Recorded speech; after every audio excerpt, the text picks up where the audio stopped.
네, 안녕하십니까. 생방송 현장 리포트 날 25번째 시간 시작하겠습니다. 오늘은 그동안 방송했던 곳에서 벗어나서 지난 6개월을 종합해서 정리하는 스페셜 편을 준비했습니다. 장소는 바뀌었지만 항상 제 옆에는 세계적인 재난 전문가 광주대학교 송창영 교수와 함께하겠습니다. 안녕하십니까? 예, 안녕하십니까?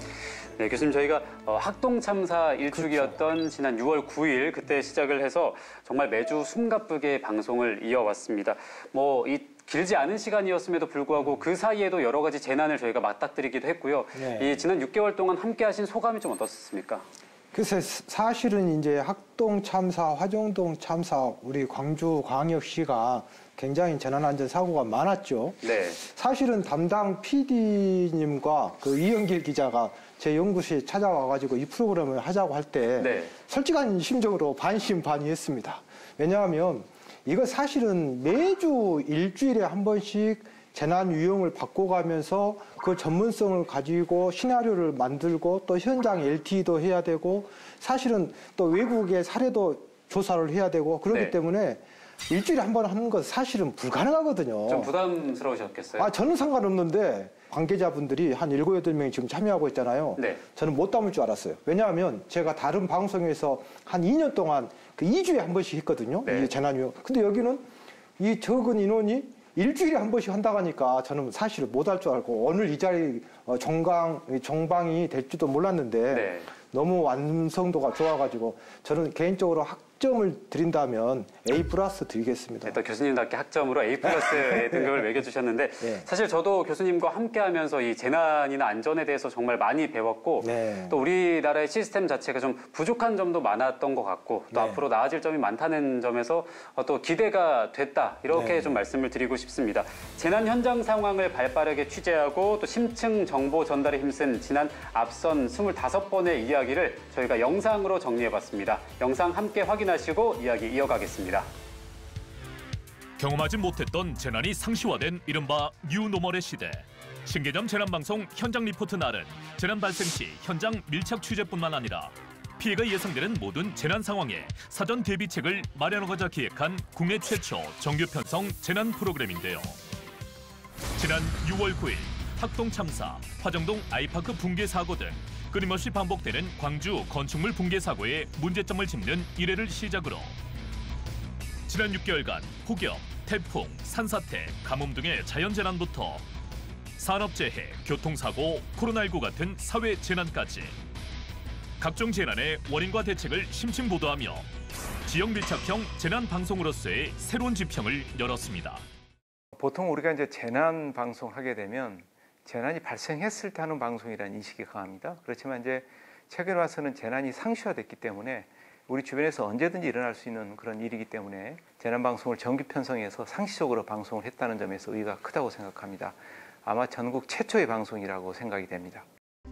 또한 본격적인 개학 시점에 맞춰 12회 학교 안전과 13회 어린이 교통사고 편을 방송. 야외 활동이 급증하는 가을철을 맞아 20회 아웃도어 안전사고 편, 24회 화재 안전 편을 제작해 재난이 발생하고 나서야 그 상황을 조명했던 기존의 재난 방송들과는 달리 재난의 위험 요인을 미리 분석, 예측하고 선제적으로 대비했습니다. 이 밖에도 코로나19 재확산, 행사축제 안전사고, 산업재해, 지역의료 공백 등 다양한 재난 이슈를 자세하게 다루는데요. 또한 매회 실시간 LTE 현장 연결을 통해 신속하고 현장감 있는 재난 정보를 제공하고 시민 안전 기자단을 신설해 재난 발생 시 지역 상황을 가장 빠르게 알리는 시민 참여형 재난 방송 시스템을 구축했는데요. 이뿐만 아니라 재난 유형별 안전 행동 요령들을 영상으로 제작해 위기 상황에서 꼭 필요한 정보를 시청자들에게 제공했고 동시에 언제나 쉽게 찾아볼 수 있도록 뉴미디어 콘텐츠로 재제작, 재난 정보의 접근성을 높였습니다. 재난이 먼 일이 아니고 우리 주변에서 우리 일상생활에서 언제라도 일어날 수 있는 거구나. 그리고 그런 것들에 대해서 이런 식의 대처 방법이 있겠구나라는 그런 위기 대응 능력을 사회적으로 전체적으로 좀 상승 강화시킨 재난 방송의 모델을 만들었다 할까요? 재난 상황 중계에 집중됐던 기존 재난 방송의 틀을 깨고 재난의 발생 원인과 구조적 문제점을 다각도로 분석한 현장 리포트 날. 지난 6개월간 다룬 재난 이슈들을 총평해보는 시간, 지금 시작합니다. 네, 2022년 한 해가 이제 한 달 반 정도 남아 있기는 하지만 정말 다사다난했던 한 해였던 것 같습니다. 재난방재학을 전공하신 재난 전문가로서 올 한 해 평가하자면 좀 어떻습니까? 정말 다사다난했고 특히나 자연재난 중에 각종 폭염도 굉장히 심했고 또 태풍, 또 홍수, 그리고 산불, 그야말로 자연재난도 많았잖아요. 또 거기에다가 사회재난으로 지금 현재 코로나19 지금 감염병이 지금 현재 아직도 종료가 안 되어 있는 상태에서 또 각종 건축물 붕괴뿐만이 아니라 또 서울에서는 축제 안전사고까지 이런 자연재난과 사회재난이 굉장히 많이 빈번하고 심각하게 지금 오고 있죠. 재난을 피할 수는 없지만 이겨낼 수는 있는 거거든요. 사실은 1년에 지금 재난을 보면서 좀만 더 잘했으면 얼마든지 우리가 이겨낼 수 있었는데 이런 아쉬움은 굉장히 크죠. 네, 그렇습니다. 뭐 말씀하신 것처럼 이제 앞으로가 중요한 건데, 뭐 재난 예방 대책에 미흡한 것도 있지만 재난 그 자체가 언제 어떻게 찾아올지가 너무나도 다양해졌고 그 시기를 예측하기가 더욱더 힘들어지고 있습니다. 특히나 기후 위기라는 큰 변수를 만나면서 자연 재난이 조금 더 심각해지고 있는데요. 어떻게 보시나요? 한 2달 전에 침수가 되고 태풍 때문에 엄청난 폭우 때문에 걱정했던 나라가 불과 한 몇 달만 지나면 가뭄 걱정하는 나라지 않습니까? 미래학자 엘빈 토플러가 제3의 물결이라고 하는 책에 뭐라고 했냐면 3차 세계대전 수준의 이 인류의 대재앙이 온다면 그것은 핵전쟁도 아니고 종교 분쟁도 아니고 기후변화에 따른 물 부족이 아마 엄청난 재난으로 올 거다. 그럼 물 부족이 되면 아무래도 어떻게 돼요? 식량 위기에 올 거고 식량 위기에 처한 우리 인류는 결국은 전쟁까지 가서 인류의 파멸까지 도달할 수도 있다라고 걱정을 했죠. 네, 뭐 말씀하시다 보니까 이 물 부족 사태에 대해서 말씀을 좀 해주셨는데 저희가 앞선 2회 때 가뭄편에서 이 부분을 좀 자세하게 다뤘던 적이 있습니다. 그때부터 예견이 됐던 일인데 지금 크게 달라진 건 없습니다. 조금 더 심각해졌고요. 저희가 그때 준비했던 영상을 다시 한번 보고 오겠습니다. 자, 이제 사실 가뭄 재난이라는 게 어제 오늘의 이야기가 아니잖아요. 그렇습니다. 예, 그래서 저희 취재 리포터가 현장의 상황이 얼마나 심각한지를 알려드리기 위해서 현장에 나가 있습니다. 한 달 넘게 일주일에 이틀 동안만 물을 공급받을 수 있는 단수가 취해지고 있는 곳입니다. 바로 완도 넙도에 나가 있는데요. 현장 연결해서 자세한 상황 알아보겠습니다. 이규석 리포터. 네, 지금 화면에 보이는 저수지는 넙도의 유일한 식수와 농업용수를 공급하는 공급원입니다. 현재 밑바닥을 훤히 드러냈고 말라버린 땅 위에 잡초가 자라나고 있습니다. 더 자세한 내용은 내리마을 이장님을 만나서 자세한 내용 나눠보도록 하겠습니다. 이장님 안녕하십니까? 안녕하십니까? 네, 현재 저수율은 어느 정도입니까? 약 2% 정도로 보고 있습니다. 네, 2%라고 하시니까 잘 가늠이 안 되는데 굉장히 심각한 정도인가요? 예, 보통 심각한 정도가 아닙니다. 예, 지금 현재 우리 주민들께서는 지금 아시다시피 이곳은 섬입니다. 섬마을이어서 거의 대다수가 어민들인데 새벽부터 일찍 이렇게 바다에 나가시면은 하루 종일 일들을 하시고 이제 몸에 땀도 배고 또 바닷물도 찌들어 있고 그러면은 저녁에 들어와서 씻기도 하고 세탁도 해야 되는데 그러한 생활 용수가 없습니다. 임시 대책으로 해서 병물들을 지원을 받고 있습니다만은 병물로는 우선 저희들이 식수용으로 약간씩 쓰고 있기 때문에 근본적인 대책이 좀 세워져야 된다고 생각을 하고 있습니다. 네, 지금 가뭄 재난은 저희가 뭐 도서 지역을 살펴봤지만 도서 지역만의 문제가 아니고 도심 지역도 상당히 심각한 상황입니다.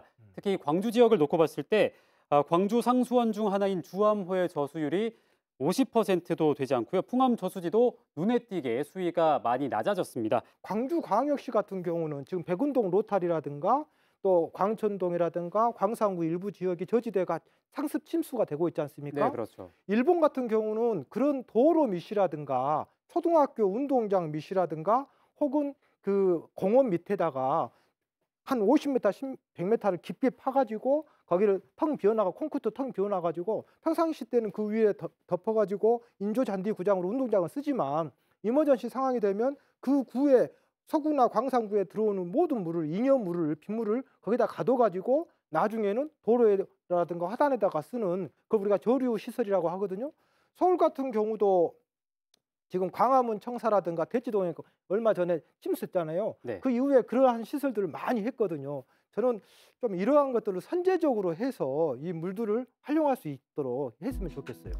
광주에서는 요즘 물 부족이 정말 심각한 문제가 되면서 지금 또 기우제도 지내고 있고요. 제한급수 캠페인을 열심히 홍보하고 있습니다. 어떻게 생각하시나요?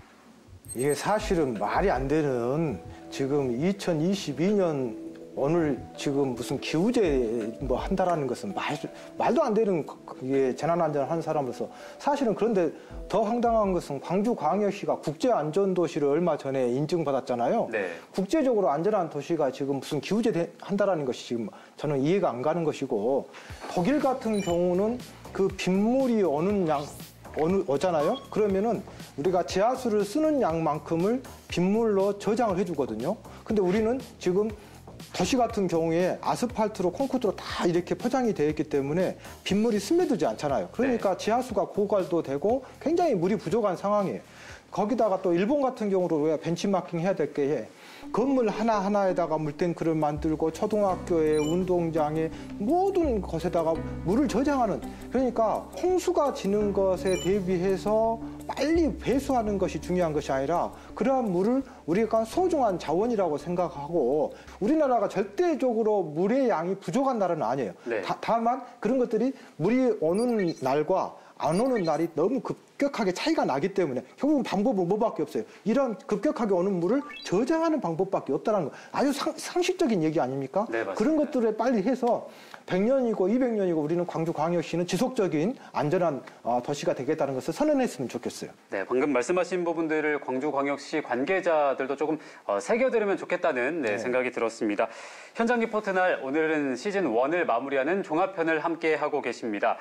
제가 뉴노멀 시대의 특징이 뭘까를 좀 많이 생각을 해봤는데요. 네. 아무래도 재난의 극단성이 아닐까 싶습니다. 뭐 앞서 말씀드린 것처럼 광주와 전남 지역에서는 지금 물 부족 사태가 정말 심각하게 일어나고 있고요. 또 중부 지역이나 영남권에서는 침수 피해가 크게 발생하면서 심지어는 인명 피해까지도 발생을 했습니다. 전 세계적으로도 홍수와 가뭄이 동시에 찾아왔는데요. 종잡을 수 없는 자연 재난의 양상을 저희가 영상으로 정리했습니다. 영상 함께 보시죠. 행안부가 매년 발간하는 재난연감. 최근 10년간 재난안전대책본부가 가동된 재난의 발생 추이를 보면 2011년에서 2020년 사이 10년 만에 8배가 늘었습니다. 급증하고 있는 재난, 우리나라만의 이야기가 아닌데요. 전 세계는 지금 재난의 시대를 맞고 있습니다. 올해 6월 기록적인 폭우가 쏟아져 내린 파키스탄. 3달간 내린 비로 국토의 3분의 1이 잠겼는데요. 이는 한반도 전체가 잠기고도 남는 면적입니다. 반면 같은 기간 동아프리카는 최악의 가뭄을 겪고 있습니다. 남수단의 전체 국민 중 3분의 1만이 굶지 않고 있는데요. 다시 말해 나머지 3분의 2인 800만 명은 가뭄으로 인한 심각한 식량 부족에 시달리고 있다는 뜻입니다. 그리스, 스페인, 프랑스 등 유럽 남서부 지역에선 전례 없는 산불이 번졌습니다. 고온건조한 이상기후 현상으로 작년 상반기만 평년 수준의 8배에 달하는 13만 헥타르의 산림이 산불로 소실됐는데요. 이는 서울 전체 면적의 2배를 넘는 넓이입니다. 7,500조 원은 2050년까지 예상되는 기후 재난으로 인한 누적 피해액입니다. 우리나라의 13년 동안의 예산과 맞먹는 수준인데요. 앞으로는 하루에 하나꼴로 재해가 발생할 거란 예측이 나오고 있는 상황. 이제 재난은 어느 순간 발생하는 이벤트가 아니라 우리 일상을 지배하는 새로운 뉴노멀이 되어가고 있는데요.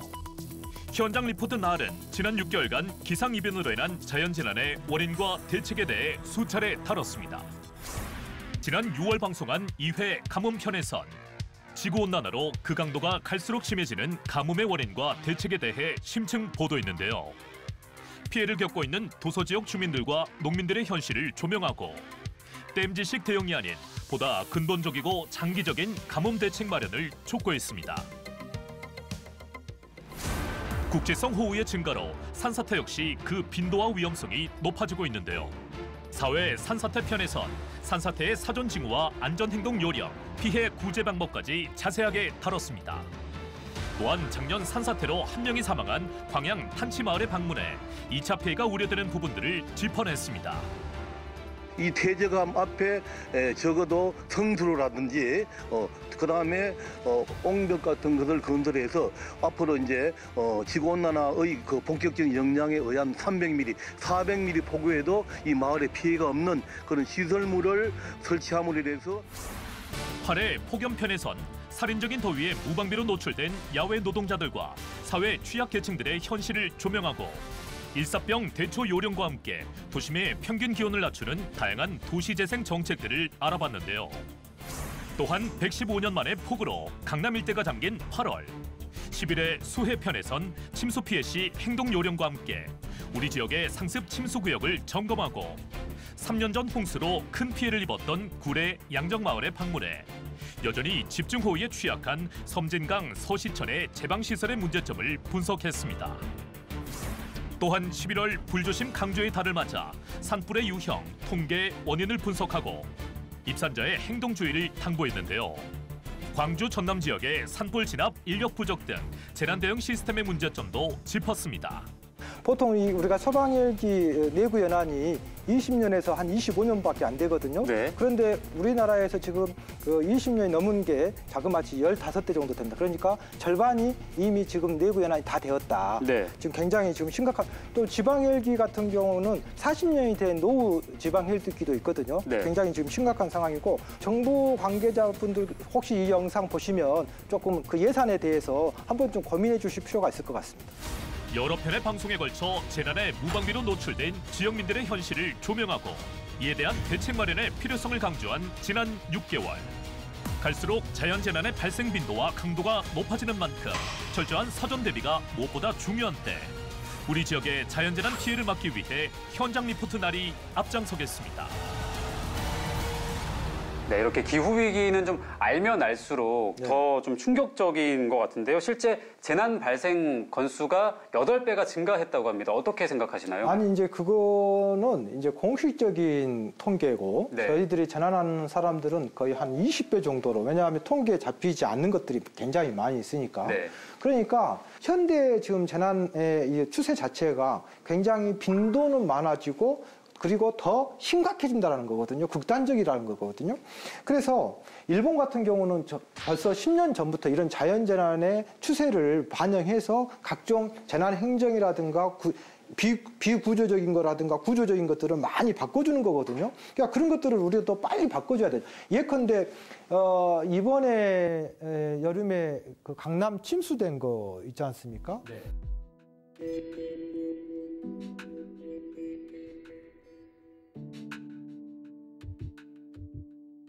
일본의 재난 전문가들은 이해를 못하는 거죠. 당연히 115년 만에 오는 그 폭우를 막을 수는 없지만 차량 통제를 했어야 되고 반지하에 사셨던 분들을 안전한 곳으로 대피를 시키는 그런 행정명령은 내려줘야만이 시민의 생명과 재산은 돌봐야 되는데 그런 것들을 전혀 작동 안 했잖아요. 사실 대응이 중요하다. 근데 우리나라에 아쉬운 점이 좀 많지만 독일이나 일본의 사례를 계속해서 말씀을 하셨잖아요.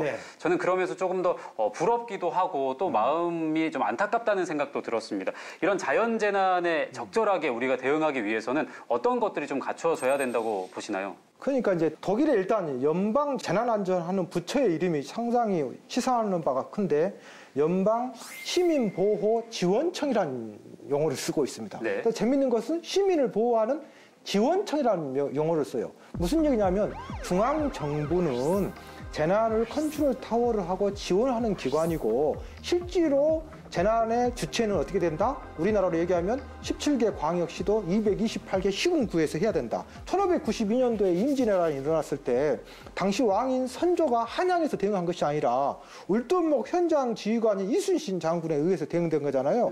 전 세계 글로벌 스탠다드가 철저하게 현장 지휘관한테 모든 책임과 권한을 주고 있지 않습니까? 그러니까 그러한 독일의 시스템도 우리가 벤치마킹을 해야 되겠고 일본 같은 경우는 시민 주도형 재난 관리를 많이 하고 있습니다. 일본 같은 경우는. 그러니까 동일본 대지진이 발생했을 때 실제로 일본의 자위대나 일본의 서방관이나 일본의 공권력에 의해서 생존된 사람 단 1.7%밖에 안 돼요. 그러면 나머지 대부분의 절대 대다수의 시민 누구에 의해서 내 스스로 지진의 행동 요령 공부하고 내 스스로 폭우했을 때 나는 어떻게 해야 되고 이렇게 공부를 한 사람이 생존한 거고 또 바로 옆에 있는 사람을 도와줘서 생존한 거죠. 더 재밌는 것은 조그마한 슈퍼에 가면은 얼라이브 기프트라고 해가지고 그런 생존 물품이 일본 애들은 스스로 삽니다. 그래서 그런 것도 우리 스스로 해야 되는데 광주광역시 같은 경우는 17개 광역시도 중에서 유일하게 처음으로 시민안전교육을 만들었잖아요, 지금. 그래서 한 1년 동안 하고 있는데 심폐소생술도 하고 그다음에 태풍이나 홍수나 지진이 발생했을 때 어떻게 생존하는지 이런 것들을 훈련도 하고 체험도 할 수 있게 우리가 교육 프로그램이 돼 있는데 실제로 참여율이 좀 부족한 거죠. 그게 현실이지 않습니까? 우리 시민 여러분들께서도 좀 우리가 광주광역시가 최초로 이런 것들도 하고 있기 때문에 좀 많이 참여했으면 좋겠어요. 특히나 요즘처럼 이 기후위기가 좀 찾아오면서 자연재난이 많이 발생할 때는 단순한 재난 대응을 넘어서서 이 글로벌 스탠다드에 맞는 기후위기 대응 정책 입안과 실행이 더욱더 중요할 것 같습니다. 지난 2015년 9월 70차 유엔 총회에서는 2030 지속가능 발전 의제를 발표했고요. 17개의 지속가능 발전 목표와 169개의 세부 목표, 232개의 지표로 구성된 사회, 환경, 경제가 균형을 이룬 통합 과제를 제시한 바가 있습니다. 관련해서 저희가 윤희철 한국지속가능발전센터장의 인터뷰를 준비했습니다. 인터뷰 영상 함께 보시죠. 기후재난에 대응하는 방식에서 가장 중요한 점은 최근에는 여러 전문가들이나 이제 개념적으로 접근을 할 때 리질리언스라는 표현을 써요. 도시 회복력, 회복 탄력성, 다양한 용어로 우리가 번역을 하는데 쉽게 말하면 재난이 닥쳤을 때 시민들이 일상의 삶으로 어떻게 신속하고 빨리 복귀하게 할 것인가, 이게 이제 중점이 되죠. 그러려면 단순히 그냥 피해 복구에 중점 두는 것뿐만 아니라 예를 들면 정신적으로 피해 보실 수도 있고 재산상의 피해를 보실 수 있고 다양한 복지적인 대응까지 그다음에 심리적인 대응까지 같이 가야 되는 거죠. 중요한 점 여기서는 종합적인 행정체계가 구성돼야 되고 언제나 우리가 컨트롤 타워가 필요하다 이렇게 얘기하는데 컨트롤 타워도 중요하지만 각 부서 부문별로 해야 될 모든 것들이 매뉴얼화돼서 그걸 가지고 실제 대응할 수 있는 체계가 마련돼야 되는 거죠. 가장 중요한 점은 그냥 행정력만 가지고 아니면 뭐 예산이 투입된 범위 내에서의 인력을 가지고 회복을 한다 이게 아니라 자원봉사자들이 적극적으로 참여해서 재난구조 상황에서 함께하고 구체적으로 자원봉사자들이 어떻게 참여해야 되는지 그런 참여체계까지도 구성을 해야 되지 않을까라는 생각도 해봅니다. 저희 현장 리포트 날에서는 자연재난뿐만이 아니고요. 건축물 붕괴 사고나 교통사고, 산업재해와 같은 사회재난에 대해서도 심층 취재해서 방영을 해드렸습니다. 그 내용을 요약하고 정리해서 영상으로 정리해봤습니다. 영상 함께 확인하시죠. 자연적 원인이 아닌 인간의 행위와 오류에 의해 발생하는 인위적인 재난을 의미하는 사회재난. 지난 5년간 사회재난 역시 급격하게 늘어나고 있는데요. 현장 리포트 날에선 지난 6개월간 다양한 유형의 사회재난, 그 원인과 행동 요령, 그리고 대책까지 자세하게 다뤘습니다. 현장 리포트 날의 시작을 알린 1회 방송에선 학동 참사, 화정동 참사 등 광주 건축물 붕괴 사고의 원인부터 사고 후 유가족, 피해 시민들의 이야기, 재발 방지를 위한 대책까지 심층 보도했는데요. 이어지는 3회, 6회에서는 매년 평균 3,000명 이상 사망자가 발생하는 대표적인 사회재난, 교통사고를 다뤘습니다. 특히 3회 터널 교통사고 편에서는 국내 유일 터널 방재센터에 직접 찾아가 터널 내 교통사고 시 안전행동 요령을 구체적으로 영상에 담았는데요. 6회에선 잘못된 행정으로 개통하지도 못하고 폐쇄된 위험한 도로, 지산 IC의 설계 배경과 문제점을 분석하며 재난을 양상하는 행정당국의 탁상 행정과 안전 불감증을 지적했습니다. 의사 결정 과정에서도 전문가들의 의견이 적절하게 반영되지 않았던 것도 있고요. 또 졸속 행정으로 처리가 됐다는 점, 그리고 경제성이나 정치적인 논리에 밀려서 시민들의 안전은 좀 후순위에서 고려가 됐다는 점 등을 들 수가 있을 것 같습니다. 근데 이 과정에서요, 저는 절대적으로 요거 원인 규명해서 좀 심하게 얘기하면 책임자 처벌까지 해서 시스템화 했으면 좋겠습니다. 현장 리포트 날은 대표적인 사회재난의 취약계층인 어린이들의 안전 문제도 조명했는데요. 12회 학교안전편에선 매년 2천여 건 발생하는 학교 안전사고뿐 아니라 나날이 심각해지는 학교폭력과 사이버 불링까지 다뤄 재난에 대한 인식을 넓혔고 13회에선 혼선을 빚고 있는 스쿨존 관련 교통복귀를 명확히 정리, 피부에 와닿는 정보를 제공하고 학교 시간에 맞춰 교통사고 위험이 가장 높은 스쿨존에 LTE 실시간 연결을 통해 어린이 교통사고의 심각성을 알렸습니다. 네, 제가 대기하고 있는 이 짧은 시간에 바로 근처에서 어린이 교통사고가 발생했습니다. 초록불의 횡단보도를 건너던 어린이를 오토바이 운전자가 들이받은 건데요. 당시 사고 현장을 저희가 직접 취재를 했습니다. 실제로 장산초 초등학생들이 등하교하기 위해서는 이 도로를 걸어와야 하는데요. 제 혼자 서 있어도 꽉 찰 정도로 도로가 굉장히 비좁습니다.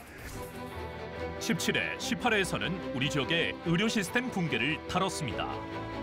광주 전남의 소아외과 전문의가 한 명뿐인 현실을 짚어내고 시민안전기자단의 제보를 통해 실제 의료 사각지대에 살고 있는 지역민들의 고충을 경청했고 지난 10월에는 제빵공장 노동자 사망 사고를 계기로 우리 사회에서 끊임없이 반복되는 후진국형 산업재해의 구조적 원인을 2주에 걸쳐 자세히 짚어봤는데요. 죽음의 화약고라 불리는 여수국가 산업단지에 안전 문제와 사고를 은폐하는 기업들의 각종 의혹들을 파헤치고 이를 근절하기 위해 필요한 제도적 대책들을 국회의원들과 논의했습니다. 국가가 이 시스템도 만들고 정기적으로 이 점검을 할 수 있는 그런 의무 조항도 규정을 해서 무엇보다도 이 노후화된 국가 산단에 대한 정부의 정책이나 예산 지원을 좀 집중하도록 돼 있기 때문에 산단 대개조가 좀 안정적으로 그리고 신속하게 진행될 수 있다 이렇게 판단을 하고 있습니다. 현장 리포트 날은 시청자들에게 정확하고 깊이 있는 재난 정보를 제공하기 위해 국내 최고 수준의 전문가들과 함께했는데요. 완도에서 발생한 일가족 사망 사건 직후 잘못된 인식을 막고 유사 사고를 근절하기 위해 정신과 전문의를 초빙해 원인과 대책을 논의했습니다. 자녀 동반 자살은 자살로 가장한 범죄일 뿐이고 잘못된 인식하고 어떤 사회 온정주의적인 시각은 우리가 반드시 걷어낼 필요가 있습니다. 자녀 살해 후 자살은 가장 극단적인 형태의 아동학대이며 범죄임을 확실히 인식을 해야 될 것 같습니다. 또한 7회 코로나19 편에서는 예방의학과 전문의와 함께 4차 접종의 효과성과 개량 백신 도입에 대한 의견 등 시청자 입장에서 궁금한 내용들을 직접 물어봤습니다. 23회 화재편에서는 소방방재학과 교수를 초빙해 완강기 사용법, 화재 상황 대피 요령부터 화재 취약 지역인 광주 전남의 소방방재 시스템이 내포한 문제점을 다각도로 분석했는데요. 기본적으로 장비가 새롭게 들어오면 그 장비를 운영할 수 있는 인력이라든가 그것들이 정비할 수 있는 공간들이 굉장히 필요하고요. 광주 지역 같은 경우는 고가 사다리차가 23층밖에 안 가기 때문에 이런 부분에 대해서 좀 더 많은 예산적인 투자와 관심이 필요하다라고 생각을 합니다. 그리고 지난 10월 29일 다시는 발생하지 말아야 할 대참사가 일어났는데요. 이태원 현장에 취재 리포터를 파견, 참사의 원인을 파헤치고 재발 방지를 위해 타산지석으로 삼을 해외 사례를 살핀 후 우리 지역민들의 안전을 지키기 위한 대책을 강구했습니다. 네, 사실 우리 지역에서도 비슷한 사고가 발생하지 않을까 걱정하시는 시민분들 참 많으실 것 같은데요. 축제 관련 안전점검은 어떻게 이루어지고 있습니까? 그동안 서면 중심으로 됐던 안전관리 계획도 직접 대면 방식으로 꼼꼼히 살펴서 법과 조례에 근거하여 준비된 행사와 축제는 꼼꼼히 챙기겠다는 것이 첫 번째고요. 뿐만 아니라 법과 조례에 근거하지 않는 어떤 다중의 행사 또는 모임도 저희들이 안전점검을 다시 하겠다 이런 생각입니다.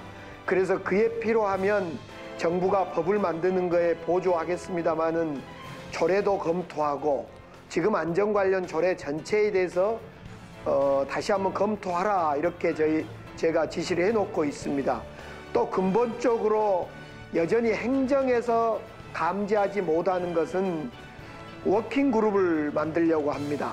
시민안전 워킹그룹을 통해서 시민과 전문가 그리고 우리 행정이 함께 워킹그룹을 만들어서 안전에 사각지대가 있는지를 살펴보겠습니다. 더욱 복잡해져가는 현대사회, 그리고 그에 비례해 다양해지는 사회재난. 안전한 사회를 만드는 그 날까지 현장 리포트 날이 함께하겠습니다. 네, 교수님 이렇게 영상을 보니까 최근에는 사회재난도 역시나 급증을 했습니다. 특히나 지난 1월에 광주 서구에서 화정동 현대아이파크 붕괴 사고가 발생을 했었는데 굉장히 충격적이었습니다. 이런 좀 비슷한 사고가 반복이 되는 것 같거든요. 왜 그런가요? 독일의 사회학자 울리히백 위험사회라고 하는 책을 쓰셨는데 거기에 뭐라고 되어 있냐면 이제 현대 사회가 고도화가 되고 첨단화가 되면 될수록, 즉 메가시티로 도시화가 되면 될수록 우리가 불확실성에 기인한 특수한 재난에 엄청난 더 많은 빈도로 더 심각하게 우리가 재난에 봉착할 거다. 그래서 현대 사회를 위험 사회라고 했죠.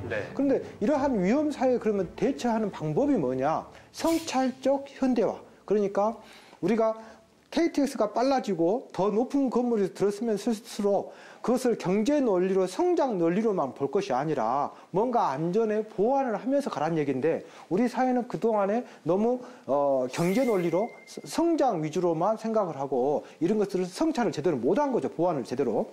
사회 전반적으로 어떤 학교에서나 사회에서나 집에서 가정에서 우리가 생명의 소중함 인간의 어떤 근본적인 이러한 것들에 대해서 좀 고민을 해야 되는데 외국은 이러한 재난안전 인문학적인 것들도 굉장히 중요하고 그래서 그러한 책들도 많이 나오는데 우리 사회는 그런 것들이 조금 부족한 것 같아요. 네, 최근에 대규모 압사 사고가 발생을 했었는데 이 사고를 접하면서 교수님께서는 전문가로서 어떤 부분이 가장 좀 안타깝다고 느끼셨나요? 글쎄 지금 정부에서는 재난안전 시스템을 개편하자 이런 얘기 하는데 저는 개인적으로 좀 그건 반대입니다. 왜냐하면 우리나라의 재난안전 법과 매뉴얼 체계가 보면 그동안에 반복된 재난이 생길 때마다 선진 외국을 많이 시스템을 도입을 해서 저는 법과 매뉴얼 체계 이 시스템이 크게 문제는 없다고 생각해요. 문제는 지금 그러한 축구 룰은 있는데 그 축구 룰을 정확하게 감독이 이해를 못했다. 초기 대응을 하려면 결국은 컨트롤 타워인 지자체장이 17개 광역시도 228개 시군 구청장이 축구 룰을 정확하게 알아가지고 전술 전략을 해서 감독 역할을 해줘야 되는데 지금 이런 아마추어한테 우리의 생명과 재산을 지금 맡기고 있는 거잖아요. 참고로 미국 같은 경우는 50개 주가 있는데 주마다 조금씩 틀리지만 그중에서 어떤 주는 재난안전 교육을 3일간 교육받는 지자체도 있어요. 주지사가. 그래서 자기가 허리케인이 발생했을 때 나는 연방정부에다가는 뭘 요구하고 있고 주방위군한테는 뭘 명령을 할 수 있고 경찰, 소방에다가는 무엇 요구를 하고 있고 내 책임과 권한은 무엇이고 이런 것들에 대해서 충분히 속지가 되어줘야 된다고 저는 생각하고 있고요. 이번 기회에 이런 원인을 작동이 안 된 것, 제도를 바꿀 것이 아니라 현장에서 안 되고 있는 그 근본적인 원인을 정확하게 해서 일벌백계도 좀 할 것은 하고 좀 했으면 좋겠어요. 네, 말씀하셨던 것처럼 좀 완벽한 후속 대처를 통해서 다시는 비슷한 사고도 발생하지 않기를 진심으로 바라겠습니다.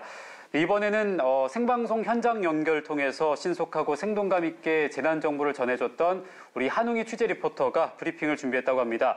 지난 반년 동안 이 재난 현장을 직접 발로 뛰면서 보고 느꼈던 점을 브리핑을 준비했다고 하는데요. 한웅희 리포터의 브리핑 함께 보시죠.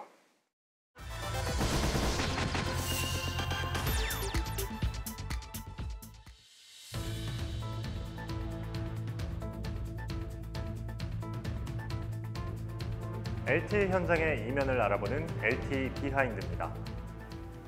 영화 기생충의 한 장면입니다. 폭우로 인해서 기택의 반지하 집에 이렇게 물난리가 났죠. 다음 날 박 사장네 집입니다. 아무 일도 일어나지 않은 채 이렇게 평화로운 일상을 만끽하고 있네요. 똑같이 내리는 비가 누군가에겐 재난이 되기도 합니다. 양정마을이 그랬습니다. 폭우로 인해서 섬진강댐을 방류하자 이렇게 마을 전체가 통째로 물에 잠겼습니다. 저지대에 산다는 이유만으로 삶의 터전이 순식간에 휩쓸린 겁니다. 수해의 여파로 후두암에 걸린 마을 이장님은 계속되는 기침으로 인해서 생방송 직전까지도 굉장히 힘들어했습니다. 빗줄기만 그랬던 건 아닙니다. 따사로운 햇볕도 누군가의 생존을 위협하기도 합니다. 쪽방촌에 사는 한 주민은 에어컨은커녕 더위를 식히기 위해 몸에 끼얹을 물값조차도 감당하기 버거워했습니다. 땅도 그랬습니다. 산세태로 인해서 집이 반파된 한 주민은 생방송 직전 제게 한 이야기를 들려줬는데요. 자기가 살던 집의 뒷집은 산세태로 인해서 이렇게 완전히 무너져 내렸는데 이 집에 살던 80대 할머니는 거동이 불편해서 산이 무너지는 천둥 같은 소리를 듣고도 피신하지 못했다고. 만약 자기가 이 집에 살았다면 그대로 흙에 묻혔을 건 다름 아닌 자신의 몸이었을 거라고. 이들 셋의 공통점은 이른바 사회 취약계층으로 분류가 된다는 점이었습니다.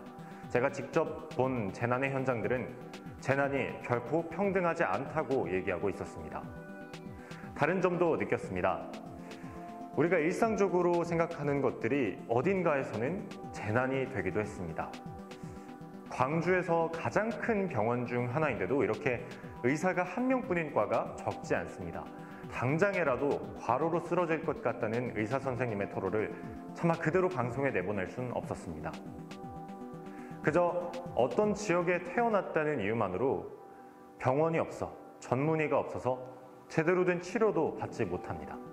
아프면 당연히 병원을 간다는 그런 당연한 일상조차 당연하지 않게 돼버린 겁니다. 콜롬비아 대학교 존 머터 교수는 허리케인 카트리나 이후 어떤 지역은 원래대로 돌아가지만 어떤 지역은 그렇지 못하다. 역사적으로 가난한 지역일수록 더 많이 흔들린다고 했습니다. 가난하지 않다고 해서 더 많이 흔들려야 한다는 얘기는 당연히 아닙니다.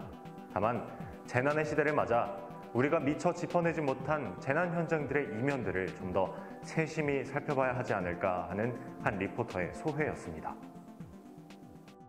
네, 지난 6개월 동안 교수님께서 가장 강조하셨던 것 중에 하나가 취약계층은 재난도 더욱더 좀 피해를 많이 입게 된다라는 거였잖아요. 실제로 재난 불평등 문제가 크게 제기가 되고 있는데 어떻게 생각하시나요? 이 재난도 사실은 빈익빈 부익부입니다. 그러니까 똑같은 지진이 발생했었을 때 일본에서 지진이 발생한 것과 네팔에서 지진이 발생했었을 때 피해 정도가 완전히 극명하게 차이가 나는 거거든요. 네. 우리나라도 지금 현재 재난안전기본법에 안전약자라는 용어를 씁니다. 어린이, 노약자, 장애인.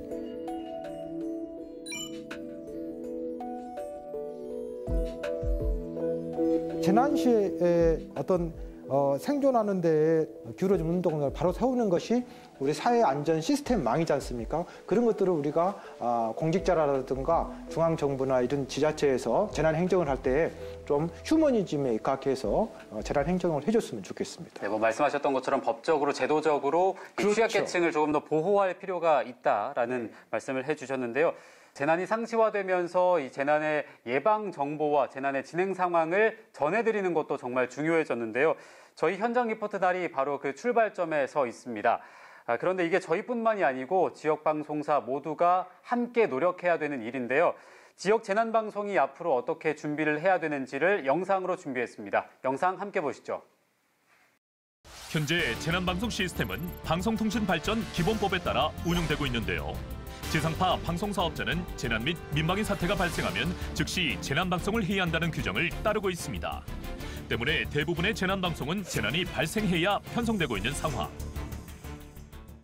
기존 재난방송은 재난의 그 전개 상황 또는 재난의 사후의 전개 상황까지 포함해서 어떻게 전개됐는지 되고 있는지를 따라가면서 보도하는 거기에 그냥 머물렀습니다. 날은 바로 그와 같은 사건의 뒤를 따라가는 후속 보도가 아니라 사건에 앞서서 예방적 효과에다가 또 학습적 효과에다가 주안점을 둔 그런 방송이라는 측면에서 의미가 깊다고 봅니다. 현장 리포트 날은 기존 재난방송의 한계를 뛰어넘기 위해 지역 밀착형 심층 재난 정보를 제공했습니다. 재난 상황 시 실시간 현장 라이브와 시민안전 기자단의 제보를 통해 군 단위, 동 단위, 마을 단위의 재난 정보까지 다루고 재난 이후 지역 피해 상황과 피해 지역민들의 구제 방법까지 자세하게 설명하며 지역 시청자들의 재난 대처를 위해 꼭 필요한 정보들을 제공했습니다. 또한 태풍 흰남노가 북상한 지난 9월 현장 리포트 날은 우리 지역 태풍 상륙 시기에 맞춰 특집 방송을 2차례 특별 편성했는데요. 해외 기상 상황부터 시시각각 변하는 지역 기상 정보와 피해 우려 지역의 실시간 상황을 보도했습니다. 중앙방송이 보통 이제 지역에서 발생한 재난에 대해서 지역의 사정을 충분히 알지 못하기 때문에 여러 가지 이 사건이 발생한 배경이라든지 또 여건이라든지 그 지역의 피해 상황이라든지 이런 것들을 정확하게 알 수 없는 그런 문제점이 있습니다. 그렇지만 지역 방송이 그 지역에서 발생한 재난에 대해서 방송을 하게 되면 그런 상황들을 충분히 설명하고 시청자들에게 이해시킬 수 있기 때문에 효과적으로 재난에 대처할 수 있는 그런 방안을 제시할 수 있는 그런 장점들이 있다고 봅니다.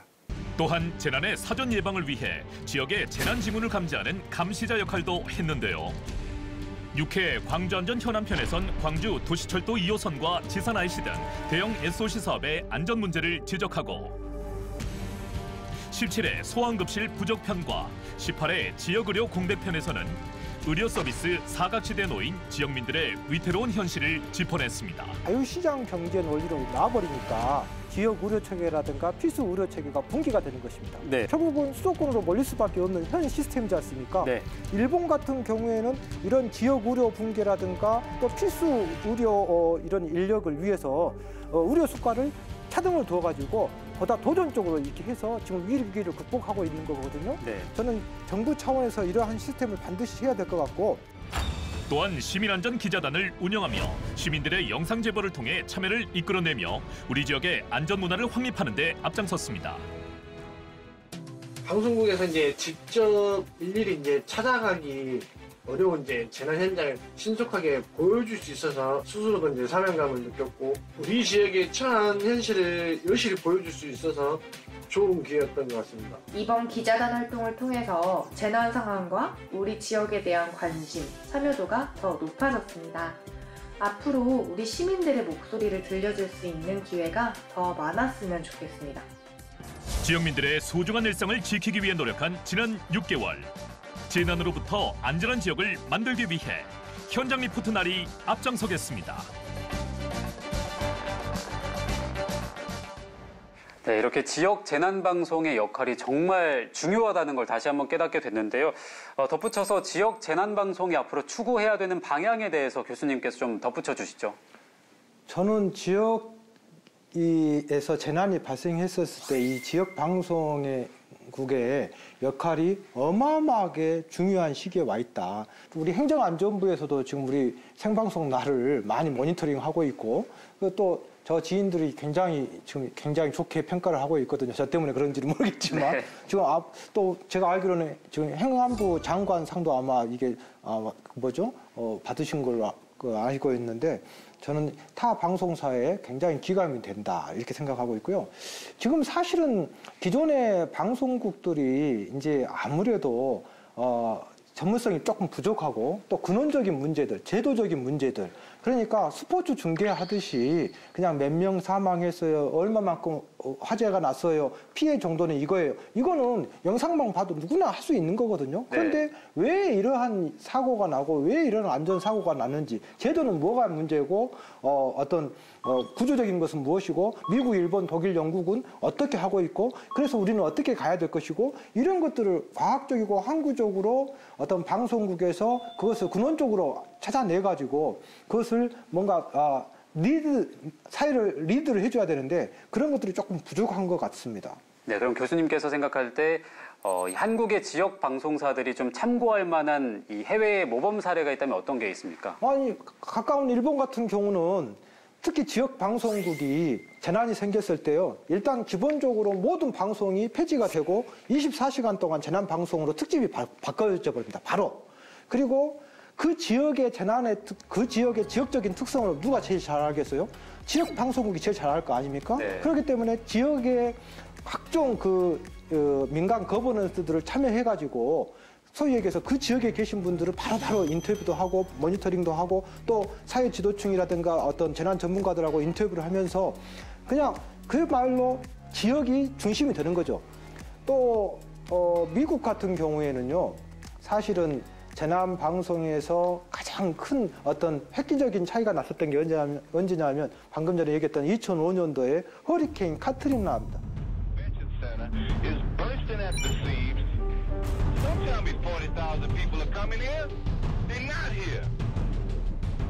당시에요.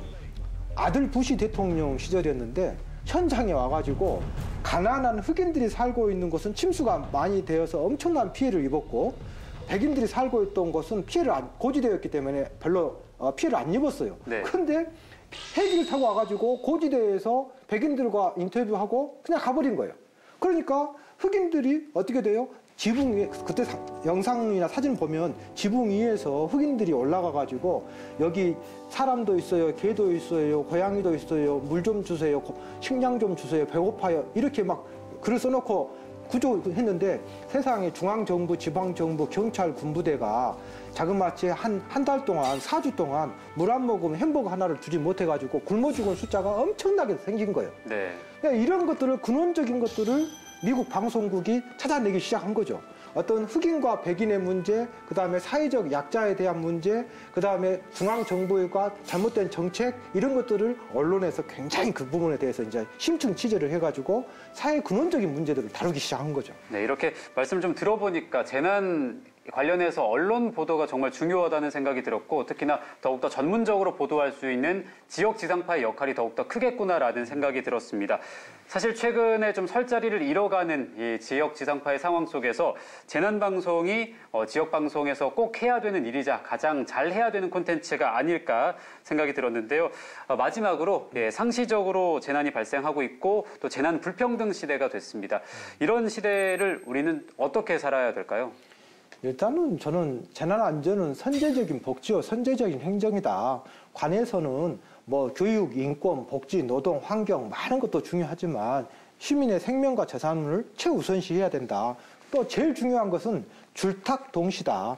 제가 방송에서 자꾸 하지만 관 주도는 한계가 있다. 결국은 시민들도 함께 이걸 관심을 갖고 계란 안과 밖에서 함께 노력을 해야만이 안전한 사회가 될 것 같습니다. 안전한 사회가 되려면 안전한 문화가 정착이 돼야 되고, 안전한 문화가 정착이 되려면 건전한 세대가 다음 세대와 함께 줄탁동시를 해야 된다고 생각합니다. 네, 잘 들었습니다. 오늘 포함해서 지난 25회 동안 너무나도 도움 말씀 감사합니다. 네.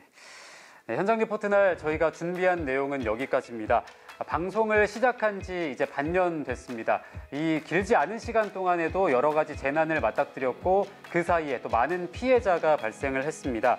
참사의 아픔을 계기로 올해가 이 재난안전 시스템을 다시 한번 점검할 수 있는 원년이 되기를 다시 한번 바라면서 저희 현장 리포트 날은 우리 지역에서 재난 상황이 발생했을 때 가장 먼저 도착해서 또 깊이 있는 내용으로 여러분께 인사드릴 것을 다시 한번 약속드리겠습니다. 지금까지 시청해주신 여러분 고맙습니다.